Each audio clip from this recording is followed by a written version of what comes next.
Welcome London Live. I hope you've had a good week and I hope you enjoy worship with us today.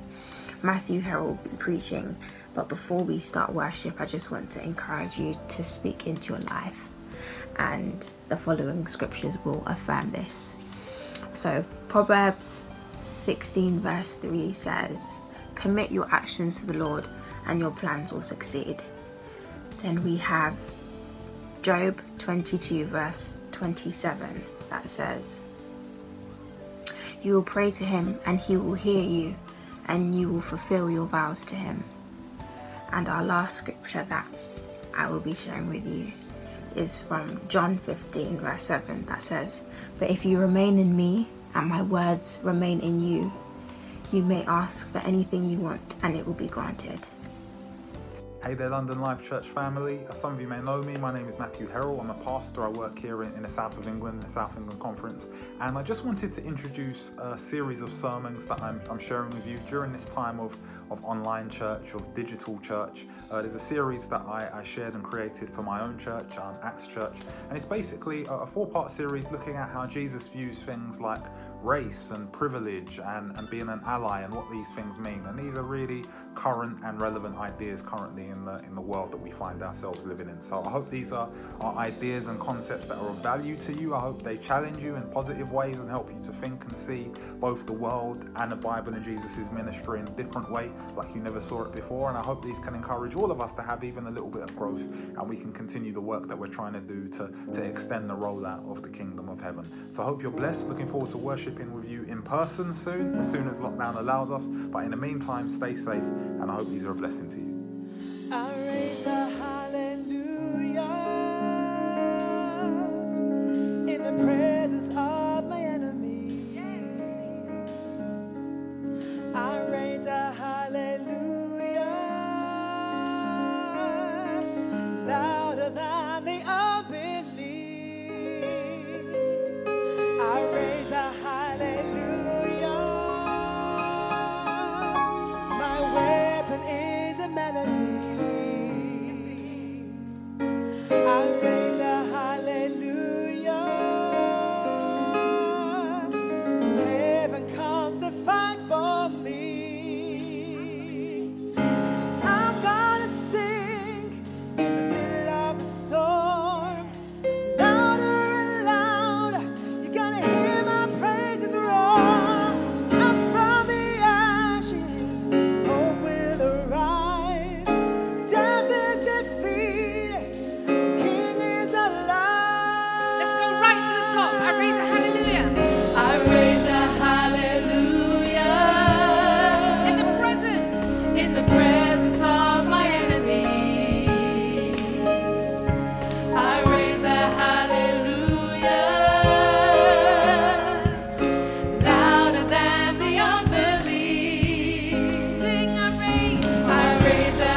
is from John chapter 13. John is one of the 4 Gospels, the biographies of Jesus' life. John is the 4th Gospel.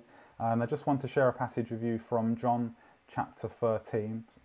And it reads as follows. This is from verse 3. Jesus, knowing that the Father had given all things into his hands, and that he had come from God and was going to God, got up from the table, took off his outer robe, and tied a towel around himself. Then he poured water into a basin and began to wash the disciples' feet and to wipe them with the towel that was tied around him. He came to Simon Peter, who said to him, Lord, are you going to wash my feet? Jesus answered, You do not know now what I am doing, but later you will understand. And then we're just going to move forward to verse 12 from the same passage. It says, After he had washed their feet, had put on his robe, and had returned to the table, he said to them, Do you know what I have done to you? So people had come from far and wide to Jerusalem, the capital city, for the biggest event of the year, and that was Passover. And just as a bit of context, I guess that the closest equivalent I think that we can compare to Passover would be Christmas, because Passover was the equivalent for these people. It's the equivalent of a public holiday. It's a time when everything stops, everyone drops everything, families come together and they celebrate and they feast and all of these good things. And Passover was the biggest festival in the Jewish calendar. It marked the time that some 2,000 years earlier in the nation of Israel's history, when God had delivered his people from slavery. And so Jesus is now gathered with his new family, the 12 disciples, and they're together for this big meal. And this one actually has extra significance because Jesus is aware that this will be his last Passover feast. He's aware that literally in just a few hours, he's going to be arrested prior to his crucifixion. And so everybody has gathered in the upper room of this particular Airbnb that they've hired for the weekend, and they're ready to eat. But before they eat, they have this custom where they have their feet washed. This is a custom of the time and of the place, and this probably sounds a bit strange to us, to stop and to wash your feet, but I guess we could picture it the way that typically we wash our hands when we're about to have a meal in acknowledgement of the fact that our hands might not be clean, we might have touched some stuff, picked some stuff up. They would basically apply this same principle also to their feet. And I think that also it was kind of inspired by the fact that they wouldn't sit and eat around the table the way that we do. Instead, they would recline at a table, kind of the way, if you picture the way that you would recline if you're on like a chaise longue or like a sofa. They would recline around the table. So in essence, your feet are going to be pretty close to the person right next to you. So it kind of makes sense for your feet to be clean. And so this is a job that a servant would come and do. And generally speaking, it would be the least of the servants, the youngest of the servants, because feet. And so Jesus, in this instance, he gets up and he takes off his outer robe and he picks up a big towel and he kind of ties it around himself, and he gets a wash bowl and he fills it with some water. And the disciples, they're confused. They're like, is this for real? This can't be for real. What's happening? And so Jesus, he takes this bowl of water and he gets on the floor and he begins to wash their feet. Peter and Andrew and James and John and Matthew and Thomas and James and Judas and Nathaniel and Philip and Simon and Judas. He washes all of their feet. And these are men's feet. These are feet that have walked many miles. These are feet that are in sandals and feet that are exposed to dusty roads. And these are feet that haven't been bathed in a shower or a bath. These are dirty feet. And so Jesus puts these 24 dirty feet in water, and then he dries 24 feet with the towel that he's wearing. And then no doubt he would have to take this bowl of dirty water downstairs and go out into the alley to throw it out. Now, if you were in Jerusalem this evening and you happen to be taking an evening walk to walk off the overindulgence from your Passover dinner, and you're out for a walk and you happen to walk past this alley and hang on, is that Jesus? I swear that's Jesus. The public speaker, the leader of men, the prominent rabbi, teacher. Jesus, the person that anytime you see him, he's just full of poise and of composure, and he has a real presence. Jesus, he's the one that some people have been saying is the one. That's him. That's Jesus standing over there with like just sweat all over his forehead and like his beard and his hair looking all kind of matted and tangly from the sweat, and his hands are like dirty. I mean, there's actually dirt all over him. And what's that smell? My days. He's a mess. I mean, he looks completely unpresentable. I don't know what he's been doing, but it looks kind of gross. And you'd be right. In that particular moment, I'm sure that Jesus would have looked unpresentable and dirty. But what you wouldn't know in that snapshot Polaroid moment is that the reason that he looks so dirty and unpresentable is because he's been helping people. So yes, he's covered in mess, but it's not his mess. It's somebody else's. So getting dirt on his hands and getting dirt on his clothes and even staining his reputation was an unavoidable byproduct of helping somebody else. When someone is in a mess, whether they realise it or not, whether it's their fault or not, you can't really help them if you keep them at arm's length. You have to get close to them. And if you get close to them, then you can help them. But if you get close to them, some of that mess, some of that dirt will rub off on you. And that's cool, because I mean, you didn't make the mess and you know that, and the person that you're helping knows that. But to anyone else who happens to see you, you simply just look dirty. Like they don't know the origin, they don't know the reason, and to be honest with you, they probably don't even care. It's like, isn't that Isaac? Isn't that Dan? Isn't that Shirley? Isn't that Kim? They look kind of dirty. I thought they're supposed to be clean. I mean, aren't they Christians? Aren't they upright? But they look kind of dirty.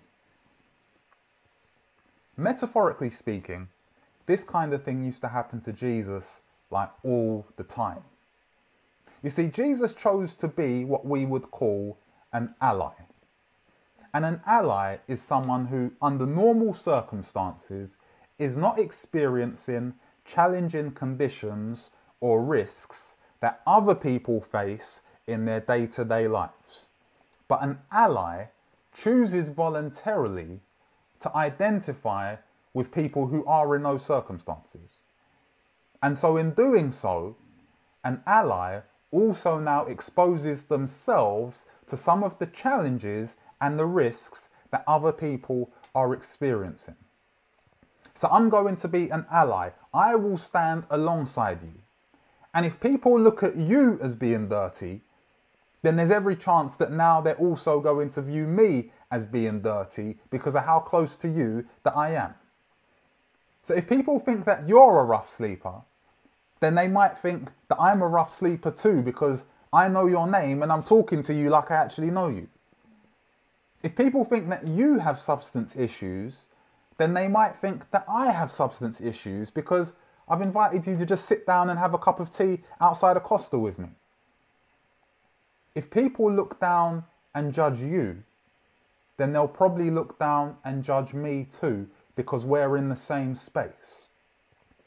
If people throw stones at you because they don't like you due to your life choices or due to your socio-economic circumstances or due to your race, then those stones are going to hit me too. But I'm going to commit myself to helping you experience progress.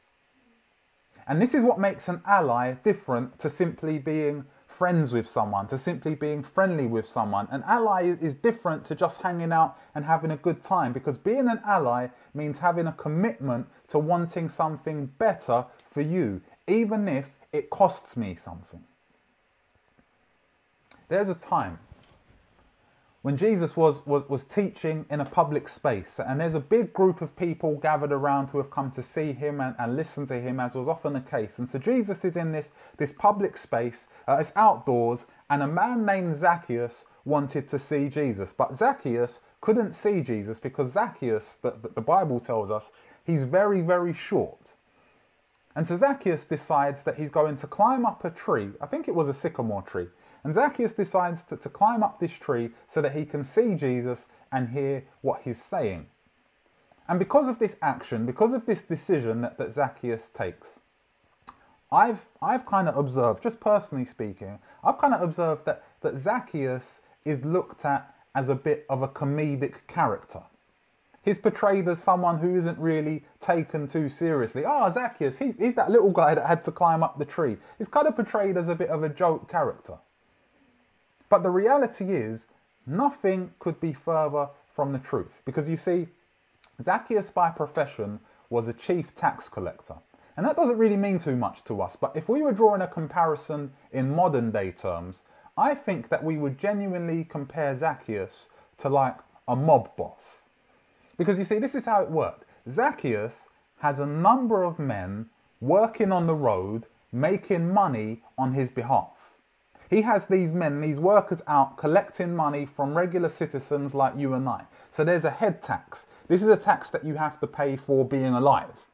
Then there's a land tax. This is a tax that you pay simply for wanting to live somewhere. There's a customs tax. This is a tax that you pay for if you want to bring something into the city. There's just these whole host of taxes that people are collecting money for. But Zacchaeus doesn't get his hands dirty with any of this stuff.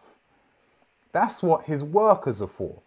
And so the workers are out collecting the money, and none of Zacchaeus' workers get paid until he gets paid.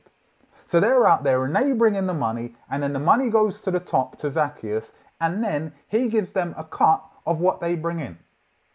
And if people don't pay what they're supposed to pay, then Zacchaeus sends in the muscle. And in this instance, the muscle were Roman soldiers.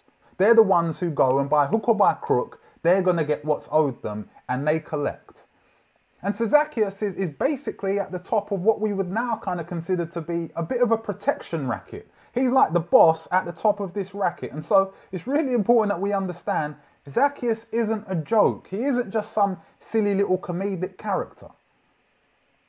And so when Jesus finishes addressing the crowd, he looks up and he sees Zacchaeus in the tree. And he knows who he is and he knows what he is. And so Jesus invites himself to Zacchaeus' house.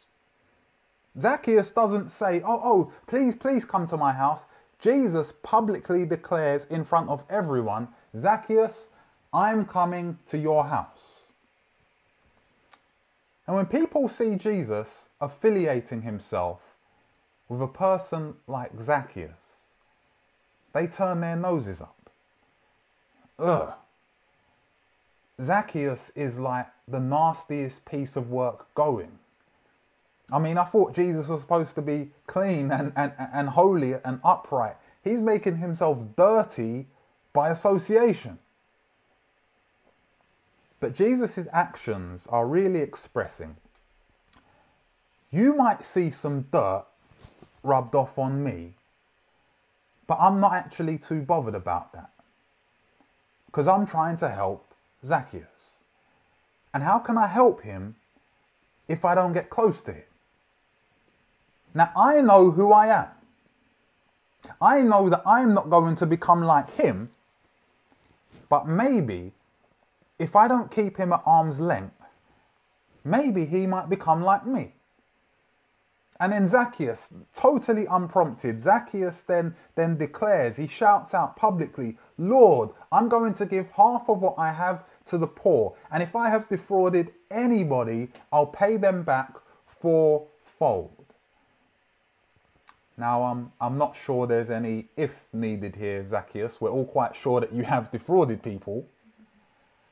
But no one can deny that this is progress. And so Jesus then declares, this is good news. I came to seek and save the lost. This is good news because I'm an ally to those who you consider lost. I'm an ally to those people who you consider losers. I'm trying to empower them to experience progress.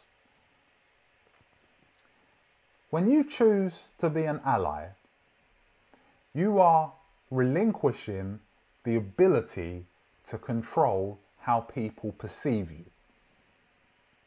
So I can cultivate for myself an image of being wholesome and of being morally upright and of being virtuous.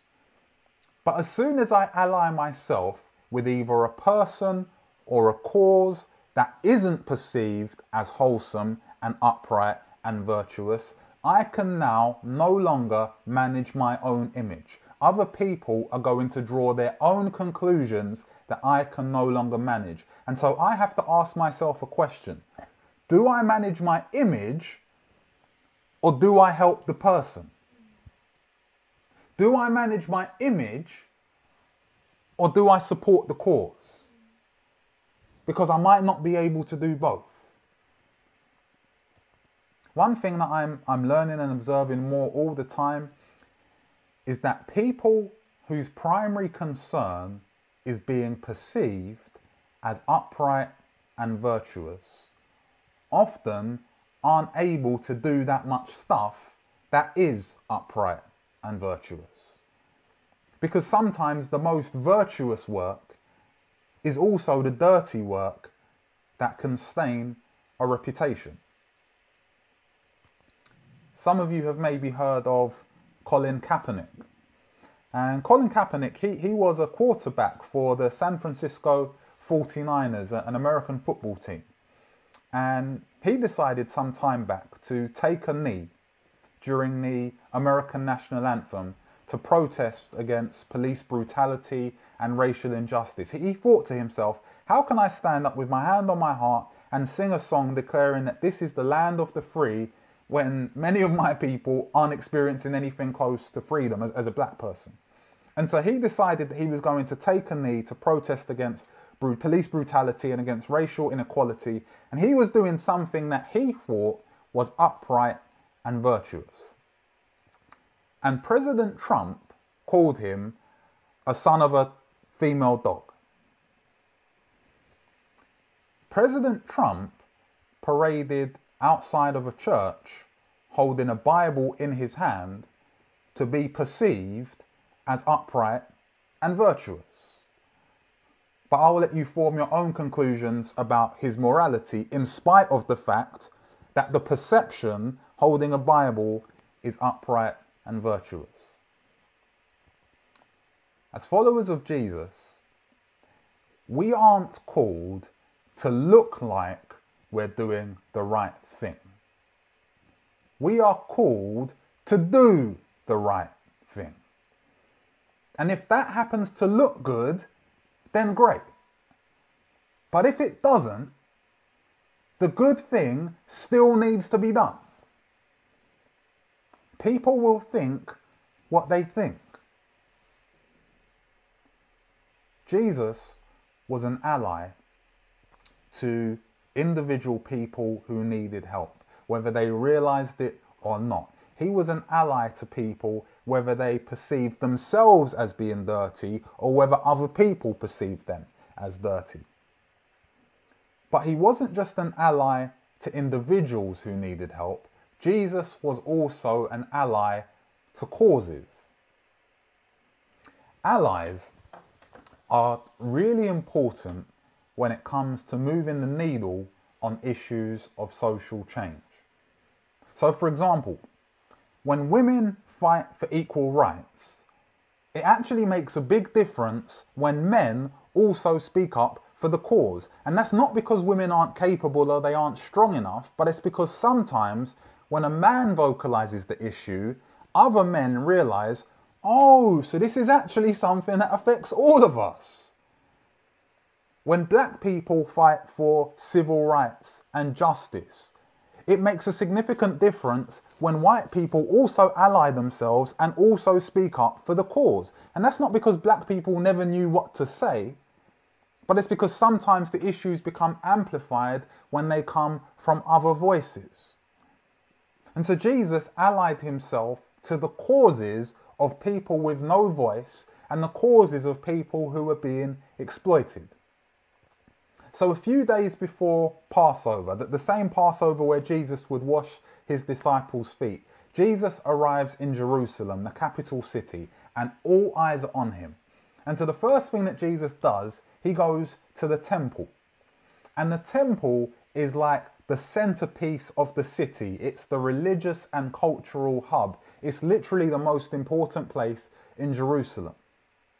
The temple was the place that normal people like you and I could come and offer our symbols of repentance to God. So people would come to the temple and they would say to God, I owe you a debt because of the things that I've done in my life that I can't pay. And so in my place, in essence, I'm offering a substitute. Instead of offering myself, I'm offering a substitute, the life of an animal. And I understand that this is just a symbol, and I understand that there's pain involved with this, and I understand this is a symbol, but I have faith that my symbol of repentance both demonstrates that I understand the gravity of the situation, and my symbol of repentance leads to a genuine forgiveness of my debt. So that was how the temple system worked. And these substitutionary animals, they would range from like cattle and lambs and goats for those who were wealthy and could afford the bigger animals, all the way down the other end of the scale to pigeons and doves for those people who were very poor. And so over time, vendors had begun to sell animals from the temple so you don't have to bring your own. And this was with the permission of powerful people who ran the temple. And as is the way with capitalism, these vendors start charging higher and higher prices in order to maximize profits. And so what this means is that well-meaning, faithful people cannot raise the money that they need in order to participate in the symbolic act of being forgiven by God for their sin.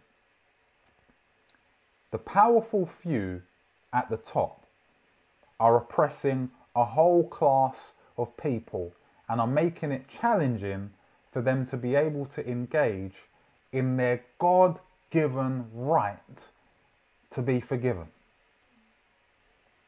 But these oppressed people, they don't have enough clout in society to change things. Nobody listens to their voices when they say how unfair this is. Nobody listens to them when they say that they're not being given a fair crack of the whip. Nobody does anything to help them progress and become equal stakeholders in like the most important part of civic life. Nobody cares. You see, what they need is an ally to their cause. They need someone who will say that when nobody cares about you, I care. If nobody listens to you, I'm going to make them listen to me. If people aren't giving you a fair crack of the whip, then I'm literally going to get a whip and I'm going to start cracking it. And so Jesus, with like fire in his eyes, like righteous indignation at injustice, he literally makes a whip and he goes into the temple and he uses this whip to start driving out the animals, driving out the cattle and the sheep that are being sold. And he tips over the tables. He's both literally and metaphorically turning the tables on the vendors, turning over these tables where they're stacking up their profits. And Jesus says to them, get this out of here. This house is supposed to be a house of prayer, a place where people can experience God, a place where everybody experiences equality because everybody stands equal before God. And you've made it into a marketplace, a place of inequality, a place where some thrive and some barely survive. No more. Jesus brings the fight to the establishment on behalf of the people. And after he did this, the voiceless shouted his name. The invisible showed up for him. The weak lifted him up. The disenfranchised had something to believe in. And the left behind followed him. Because he made himself an ally. When we make ourselves the allies of the vulnerable and the left behind, we have an opportunity to become channels for justice to just flow like waters and righteousness to roll on like an ever-flowing stream. Now, in interests of full disclosure, because Jesus made himself an ally, the powerful men who ran the temple and who basically oversaw society and who formed the establishment, they decided right there and then on the spot, we're going to kill him. And that's exactly what they did. Just a few days later, Jesus' decision to be an ally cost him his life. But without wishing to downplay just how traumatic an event the crucifixion of the Son of God was, its effects were only temporary. Because Jesus died on Friday evening, but God the Father resurrected him on Sunday morning. And our entire faith as Christians revolves around the fact that Jesus rose again. And so following the resurrection, there is a line in the letter to the Hebrews in the New Testament which speaks exactly about where Jesus is and what he's currently doing right now. And it says this: therefore, he is able once and forever to save those who come to God through him. He lives forever to intercede with God on their behalf. You could distill this verse down, if you were so inclined, to 5 words. He is still our ally. Even a short bout of death didn't stop that. Jesus is identifying with people like us who need to be saved from challenging situations, and he is committing himself to our progress even though he doesn't have to. That is textbook ally. Jesus' life in this world shows us that the greatest thing that any person can really do is to be an ally for a person or for a cause. But it's also clear that it's impossible to be an ally, whether to the alcoholic and the addict or to an entire social justice movement. It's impossible to be an ally without some people being upset with you. Even when you do the most virtuous thing with the most virtuous of intentions that produces the most virtuous outcome, there is always a cost. And it might not be a cost to your life like it was for Jesus, but it might be a cost to your reputation. Some people won't like it. When our little church goes out to volunteer and help people once a month instead of having a worship service on that week, some people won't like that. Oh, you should meet for worship every week. And when our church goes out, when our church has our worship services some weeks instead of going out to volunteer, some people won't like that. Oh, you should be out volunteering and serving every week. When some of us go out to march and protest for Black Lives Matter or for other causes, some people won't like that. If they don't feel the cause, then maybe they won't feel you. There's a cost. There's a cost to being an ally. But in spite of the cost, Jesus is calling his followers to be allies to the weak, just like he was. To be allies to the Zacchaeuses in this world, just like he was. And to be allies of the disenfranchised, just like he was. That we might be able to say that if people look down on you, then let them look down on me too. If people throw stones at your cause, at your movement, then let them throw stones at me too. Yes, there is a cost to being an ally, but that cost doesn't compare to the gain in helping somebody improve their life. It doesn't compare to the gain in helping society become better and fairer for everyone. As Jesus stood in an alleyway, throwing out dirty water from washing the disciples' feet, there might have been people that walked past and turned up their noses. Look how dirty he is. And I'm sure, if it's not too presumptuous of me, I'm sure that Jesus would have just chuckled to himself and thought to himself, you know what, it doesn't matter what they think.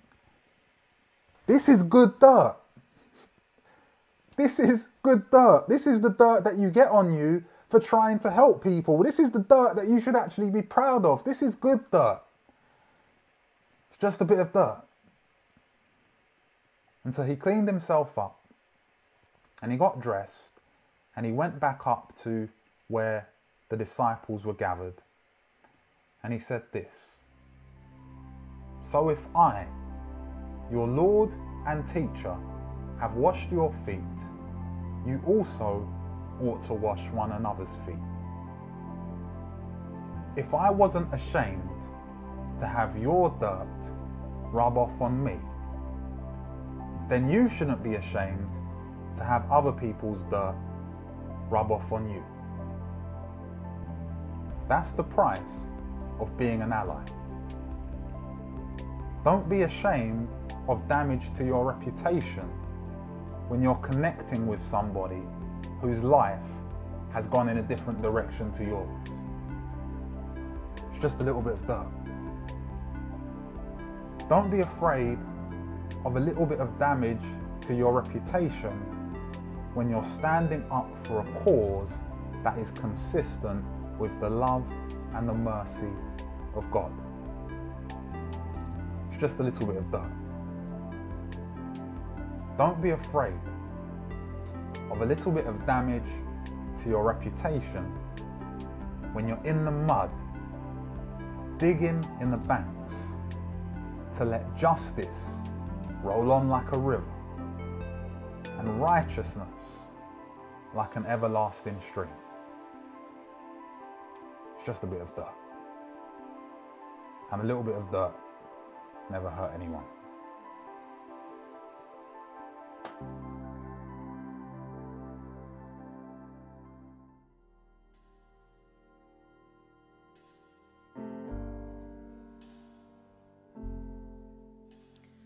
God of creation, there at the start, before the beginning of time,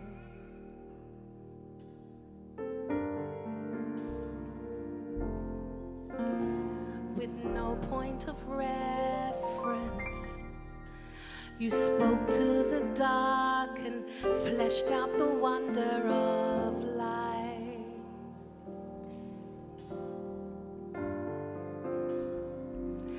And as you speak, 100 billion galaxies are born. In the vapor of your breath, the planets form. If the stars were made to worship, so will I. I can see your heart in everything you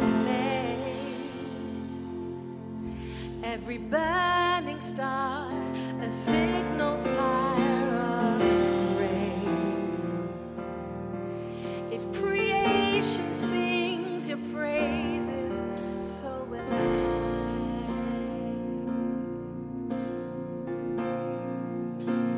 So will I.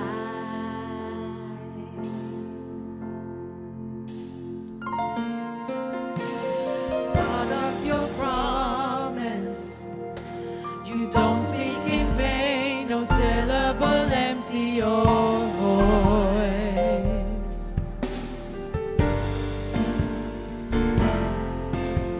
For once you have spoken, all nature and science follow the sound of your voice.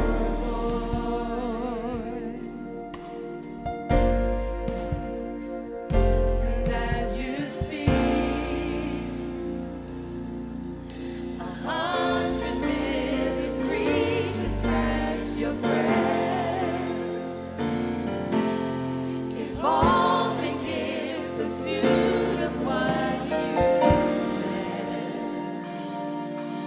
If it all reveals your nature, so will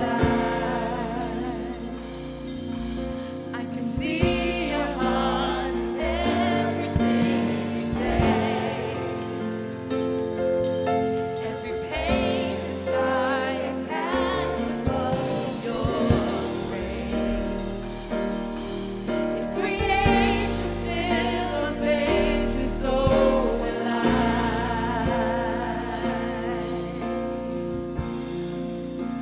So will I.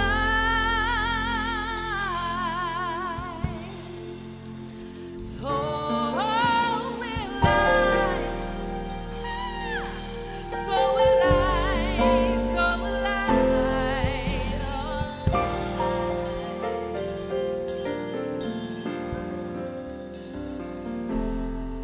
If the stars were made to worship, so will I. If the mountains bow in reverence, so will I. If the oceans roar your greatness, so will I. For if everything exists to lift you high, so will I. If the wind blows where you send it, so will I. If the rocks cry out in silence, so will I. If the sun of all our praise is still to shine, then we'll sing again 100 million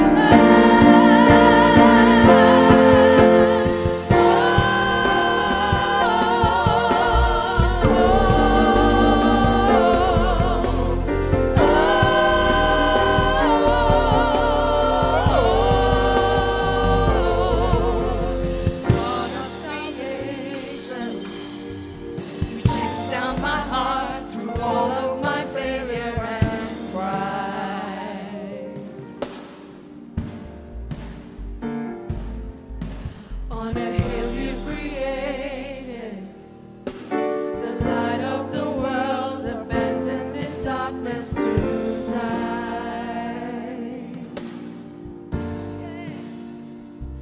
And as you speak, 100 billion failures disappear. Where you lost your life so I could find it here. If you left the grave behind you, so will I. I can see your heart in everything you've done. Every part designed to work the four corners. If you